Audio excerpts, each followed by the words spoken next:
yang boneka Rumah. rumah-rumahan kecil. Masih inget yang kayak saya, sorry.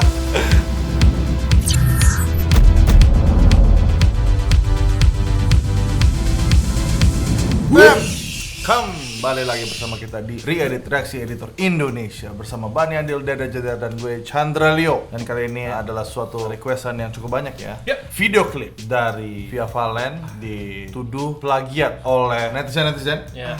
Itu dia, kalian udah tahu pasti. Dan dari sini kita nggak sama sekali ingin menyudutkan siapapun, tapi mari kita breakdown apa sih plagiarisme dalam berkarya gitu loh. Ada elemen-elemen yang menurut gue benar dan salah, dan itu pengen gue tuangkan di sini.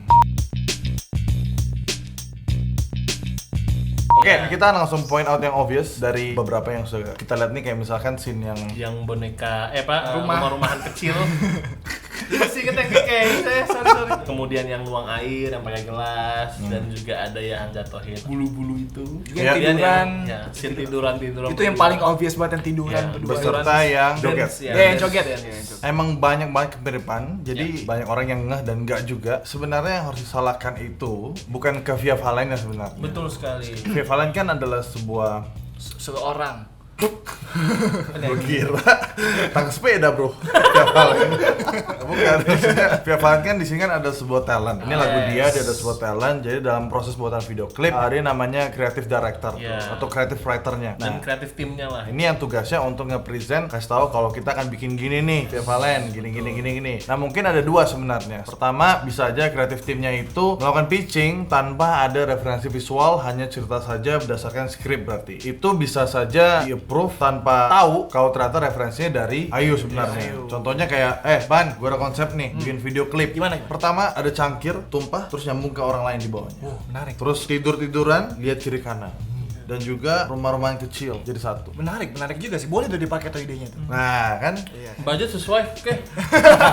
Atau kedua, tapi ini sangat-sangat minim sih kemungkinannya. Ya di referensi visualnya literal dikasih lihat video klipnya Ayu, tapi dari sisi yang dipitchingin itu nggak tahu kalau video klip ini ternyata banyak yang tahu Banyak yang kalau tahu. video klip ini ada video Ayu. Tapi ini nyambung ke masalah mempopulerkan. Misalkan ada satu konsep A atau video nih yang konsepnya kayak gini, video Ayu misalkan viewsnya cuma 100. Terus Via Valen bikin dengan konsep yang sama 1 juta yang nonton. Nah, ini kan balik lagi ke suara sebenarnya. Suara yang nggak terlalu populer udah pasti otomatis kalah dengan suara yang lebih populer. Betul sekali. Jadi kita nggak bisa bilang 100% siapa yang salah, siapa yang benar. Kita juga nggak ingin membenarkan siapapun. Yap. Cuman ini kan hanya potensi yang akan terjadi di dunia kreatif dan kalian bisa tahu itu. Di sini gue juga mau share sebenarnya. Jatuhnya ini kan kesannya kayak mencuri. Nah, buat kalian yang penasaran nih, director sebesar Quentin Tarantino pun ini udah di kalangan filmmaker udah pada tahu. Mereka melihat film Quentin Tarantino itu kayak pernah lihat film ini atau scene ini atau sequence ini pernah ada di film-film sebelumnya yang bukan dari film Quentin Tarantino. Nah, ini adalah satu contoh yang menurut gue tepat. Kenapa? Gara-gara Quentin Tarantino memang dikenal sebagai pencuri di dalam dunia filmmaking. Tapi itu dia, karena balik lagi, karya seni itu emang nggak ada lagi yang original. Kalian mau bilang karya siapapun deh, terus dibilang original. Kalau kalian tanya orangnya, kalau kalian kulik sedalam mungkin itu pernah ada di mana atau dia ngomong kayak, oh ini referensinya dari sini. Kita berkarya di dunia kreatif sebenarnya hanya sebuah recycle, hanya sebuah daur ulang dari karya-karya sebelumnya. Tinggal kita pinter-pinter bagaimana untuk memanipulasi itu untuk menjadi sebuah elemen yang baru. Kalian bisa nonton sendiri videonya How Quentin Tarantino Steal from Other Movie. Kita pun sendiri juga akan bilang, ya kita juga ambil referensi banyak juga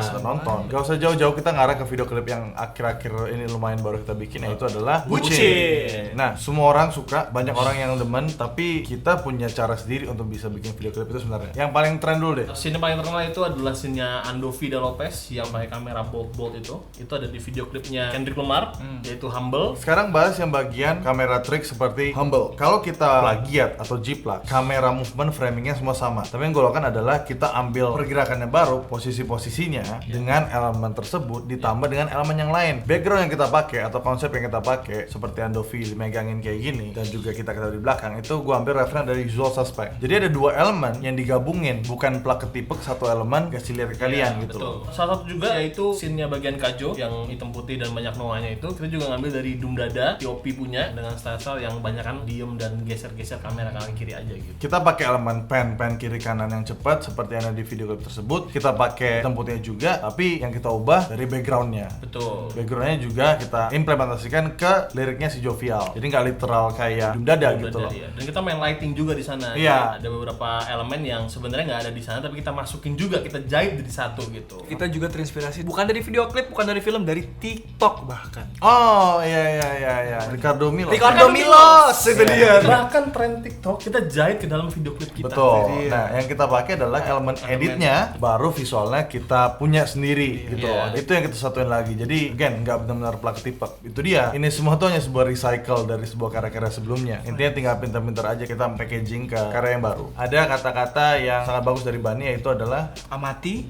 tiru, nah modifikasi. Betul Nah, sekali. Karena apa? Tutorial bisa di-download, template bisa dibeli, tapi taste itu nggak bisa dimanipulasi. guys, nggak cuma editor mereka tuh udah pembicara sekarang. Kita quoters. Sorry Bang Jago, ampun Bang Jago. Kita semua pasti butuh waktu untuk bisa menciptakan karya yang benar gitu loh. Makanya sometimes we have to take two little steps back to make one big step forward. Nah, itu dia. Ampun Bang Jago. Semuanya punya quotes sekarang ya. Semuanya punya quotes ya. Tapi sebenarnya kalau ngomongin referensi ya, nggak usah jauh-jauh. Acara re-edit ini aja. Bahkan kita juga ngambil beberapa referensi dari acara-acara lain juga. Betul. Gitu. Ini udah sangat obvious yang kita lakukan Iya. ini pasti akan disambungkan dengan koridor kru. Koridor Pasti. kru.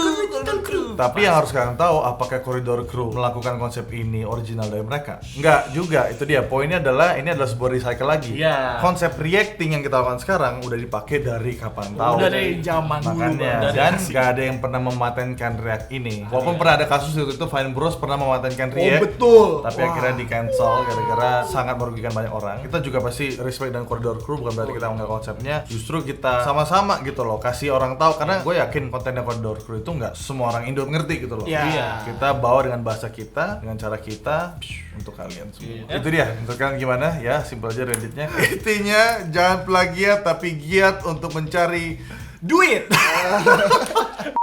Aduh, jangan. Tadi lu semua quote-nya keren-keren, endingnya buruk banget nih gitu jadinya. Udah, sampai ketemu di Reddit berikutnya. Bye.